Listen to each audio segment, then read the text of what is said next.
Jews all over the world this weekend will be celebrating the festival of Passover. And Passover remembers a time when the nation of Israel was living in slavery in Egypt. And they cried out to God, and God heard their cries. And he sent a man to speak on their behalf to Pharaoh. His name was Moses. And Moses went and he pleaded to Pharaoh to let the Israelites go. But Pharaoh said no. So God sent plagues. Each plague was a way of punishing the Egyptians and encouraging them to let the Israelites go. And when they came to the 10th plague, well, that certainly changed the Egyptians' minds, because that final plague was a plague that caused the firstborn in every household to die. But God had warned the Israelites through Moses that they needed to self-isolate. So they had to lock themselves up in their houses. They were to sit with their families, but they were going to have a meal. And they were told to sacrifice a lamb and to eat it, but they would take the blood of the lamb and put it over the doorway of their houses. The idea being that when the angel of death came over the nation of Egypt to kill all those firstborns, that actually it would pass over the houses where this blood was daubed over the doorposts and the lintels. And that's exactly what happened. The nation of Egypt was in complete anguish.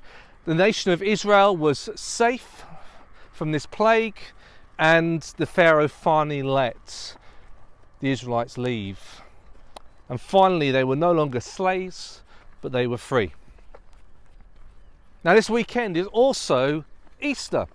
And in the first Easter, in the Easter story, we find Jesus and his disciples celebrating the Passover meal. They were remembering what God had done all those years back when he'd heard Israel's cries. He had rescued them, he'd freed them from slavery. And they're sharing the meal in an upper room, and they're having the various bits and pieces that you would have for the Passover meal. But there's a point when Jesus goes off script. And it's when he's got the bread and he tears it and he said, "This is my body broken for you."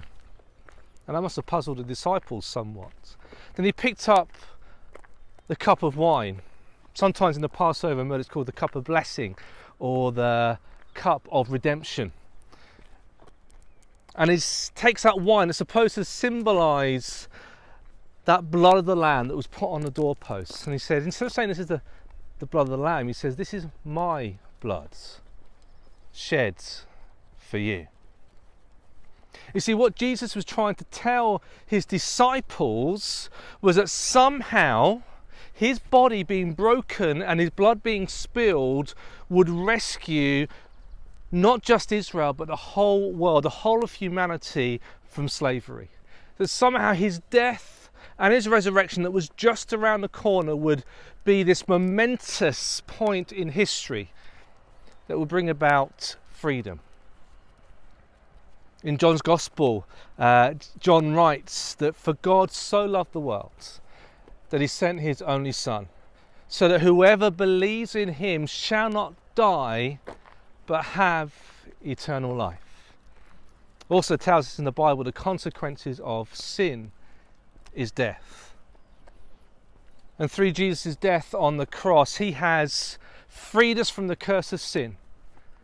And by doing so, he has also freed us from the curse of death. That if we give our lives to Jesus, if we make him Lord of our lives, because of his death, because of his resurrection, we can live forever. Now, this time of the coronavirus has really woken us up to the reality of death, because it's closer than it's ever been before. And you may dodge the bullet of COVID, you may catch it and survive, but the reality is death will come to us all. But for followers of Jesus Christ, that need not be the end. That actually through Jesus' death and resurrection, we are saved from sin. Our relationship with God is restored, and we can spend eternity with him. So I would encourage you, in the same way you are trying everything to save your lives from COVID, I would encourage you to also do everything you can to find about Jesus so you can save your life for eternity.